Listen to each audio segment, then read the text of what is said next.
దైవ సేవకుని కొరకు సంఘము ప్రార్థించాలని దేవుడు మాట్లాడుతూ ఉన్నాడు.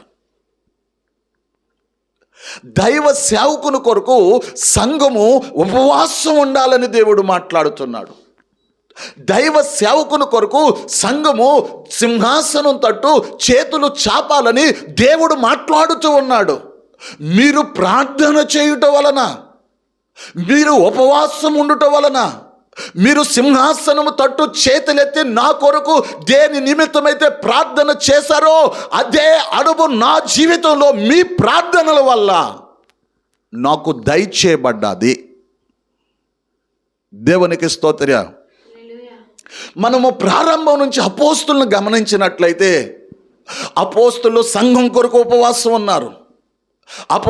అపోస్తులు విశ్వాసుల కొరకు ఉపవాసం ఉన్నారు. అపోస్తులు దేవుని ప్రజల నిమిత్తమై వారు ప్రాణార్పణముగా పోయబడుతున్నారు.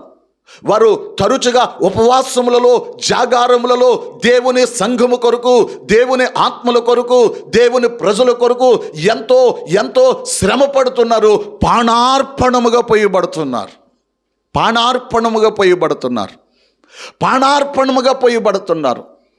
వారు ప్రార్థనలో ఎప్పుడు కూడా అపోస్తులు ఎవరిని జ్ఞాపకం చేసుకుంటారంటే దేవుని సన్నిధికి వచ్చిన ప్రజల కొరకు ఉపవాసాలు ఉంటారు, కన్నీళ్లు కారుస్తారు, రోదిస్తారు. దేవుని సన్నిధిలో దేవుని పాదాలు పట్టుకొని ఎంతగానో ప్రార్థన చేస్తూ ఉంటారు. పాత నిబంధన కాలంలో అయితే మోషే అన్న దైవ సేవకుడు ఏమని ప్రార్థన చేస్తున్నాడంటే, అయ్యా అవసరమైతే నా పేరు జీవగ్రంథంలోంచి తుడిచివేసేయ్యా, ఈ ప్రజల మీదకి వచ్చే శిక్ష, ఈ యొక్క తీర్పును, ఈ యొక్క తెగులను నువ్వు ఆప్చేయి ప్రభువా. ప్రజల కొరకు అవసరమైతే జీవగ్రంథములో నుండి దైవ సేవకుడు అంటున్నాడు, నా పేరు తుడిచివేయండి, జీవగ్రంథంలోంచి నా పేరు తుడిచివేయండి. ఈ ప్రజల మీద నీ కనికిరం దిగి రానివ్వండి అయ్యా, ఈ ప్రజల మీద నీ కరుణ దిగి రానివ్వండి అయ్యా, ఈ ప్రజలను నీవు బహుక్షేమముగా నడిపిస్తానని వాగ్దానం చేస్తావు, వాగ్దాన దేశానికి చేర్చు ప్రభువా అని ప్రార్థన చేస్తున్నాడు. క్రొత్త నిబంధనలైతే అపోస్తులు వారి యొక్క జీవితం అంతయు కూడా సంఘము కొరకు ప్రాణార్పణముగా వారు అర్పించి ఉన్నారు. ఈరోజు సంఘము కూడా దైవ సేవకుని కొరకు చేతులు ఎత్తవలసిన అవసరం ఉన్నదని ఈ వాక్య భాగం తెలియపరుస్తుంది. సంఘము కూడా దేవుని సేవకుని కొరకు ఉపవాసాలు ఉండాలని ఈ యొక్క వాక్య భాగం తెలియపరుస్తుంది. సంఘము కూడా దేవుని సన్నిధిలో కన్నీళ్లతో దేవుని సేవకుని కొరకు ప్రార్థించవలసిన అవసరం ఎంతైనా ఉందని ఈ వాక్య భాగము తెలియపరుస్తుంది. అపోస్తులుడైన పౌలు అంటున్నాడు, మీరు ప్రార్థన చేయుట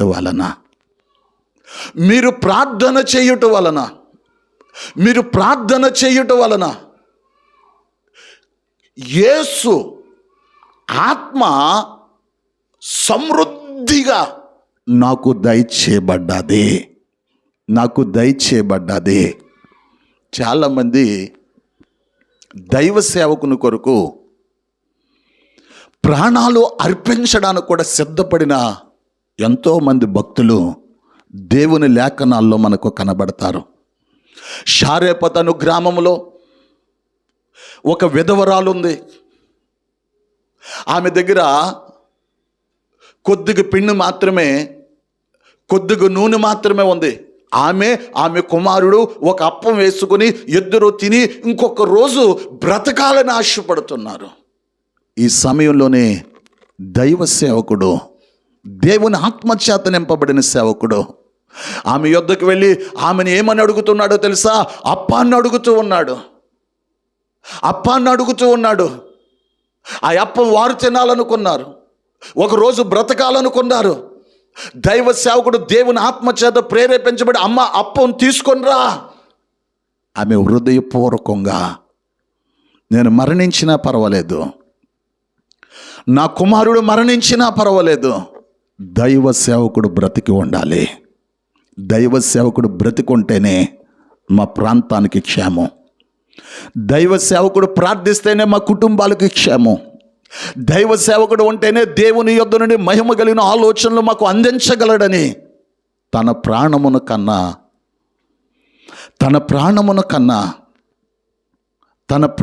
కన్నా దైవ సేవకుని ప్రాణాన్ని ఆమె ఘనపరచగలిగింది. ఎందరో ప్రజలు తమ ప్రాణము కన్నా, తమ క్షేమం కన్నా, తమ ఎదుగుదల కన్నా, తమ అభివృద్ధి కన్నా దైవ సేవకుడు ప్రాణం ముఖ్యం. దైవ సేవకుని ఎదుగుదల ముఖ్యం. దైవ సేవకుని యొక్క అభివృద్ధి ముఖ్యం. దైవ సేవకుడు క్షేమముగా ఉంటే, అభివృద్ధితో ఉంటే, ఎదుగుదలతో ఉంటే, బలమైన అభిషేకంతో నడిపించబడితే మా యొక్క పరిచర్య క్షేమంగా ఉంటుంది, అభివృద్ధిగా ఉంటుంది, ఎదుగుదలతో ఉంటుంది, ఎంతో మహిమకరంగా జరుగుతుందన్న ఒక ఆలోచన చేత ఎందరో ప్రజలు నడిపించబడుతూ ఉన్నారు. ఈ ఫిలిప్పీలో ఉన్న ప్రజలు కూడా, సంఘమంతా కూడా దైవ సేవకుని కొరకు మహిమగలిగిన సింహాసనం తట్టు చేతులు చాపి ప్రార్థిస్తున్నారు. అయ్యా, కొలతలు లేని అభిషేకం మా సేవకునికి కావాలి. కొలతలు లేని అభిషేకం మా సేవకునికి కావాలి. కొలతలు లేని ఆత్మ మా సేవకునికి కావాలి. మా సేవకులు 30 అభిషేకం కాదు, 60 అభిషేకం కాదు, 100 అభిషేకంతో మా సేవకుని నింపయ్యా. ఆ సేవకుడు 100 అభిషేకంతో నింపబడితే, 100 ఆత్మతో నింపబడితే అతడు చావు మూలముగానైనను బ్రతుకు మూలముగానైనను యేసుని గణపరుస్తాడు. ఆ జీవితాన్ని మాకు నేర్పిస్తాడు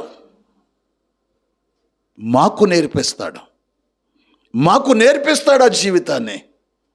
వారు ప్రార్థించిన రీతిగానే, వారు మొరపెట్టిన రీతిగానే, వారు కన్నీళ్లు కార్చిన రీతిగానే ఈ రోజుల్లో ప్రజలు ఎలాగుంటున్నారంటే, సేవకుడే మాకు ప్రార్థన చేయాలి, సేవకుడే మా కోసం ఉపవాసం ఉండాలి, సేవకుడే మా కొరకు శ్రమలు పడాలి, సేవకుడే మా కొరకు పోరాటం చేయాలి, సేవకుడే మా కుటుంబాల కొరకు కన్నీళ్లు కార్చాలి, సేవకుడే వేకువజాము సమయంలో దేవుని సముఖంలో మా కుటుంబాల కొరకు ప్రార్థన చేయాలని ఒకవైపే ఆలోచిస్తున్నారు. కానీ మరొక సైడు సేవకుని కొరకు ప్రార్థన చేయాలి, సేవకుని కొరకు కన్నీరు కార్చాలి, సేవకుని కొరకు మేమందరం ఉపవాసం ఉండాలి, సేవకుని కొరకు దేవుని సన్నిధిలో మేము పోరాడాలన్న మనసు అందరిలో ఉండలేదు, కొంతమందిలో మాత్రమే ఉంటుంది. దేవునికి స్తోత్రం. ఈ ఫిలిప్పీలో ఉన్న ప్రజలందరూ కూడా ప్రార్థన చేయడం వలన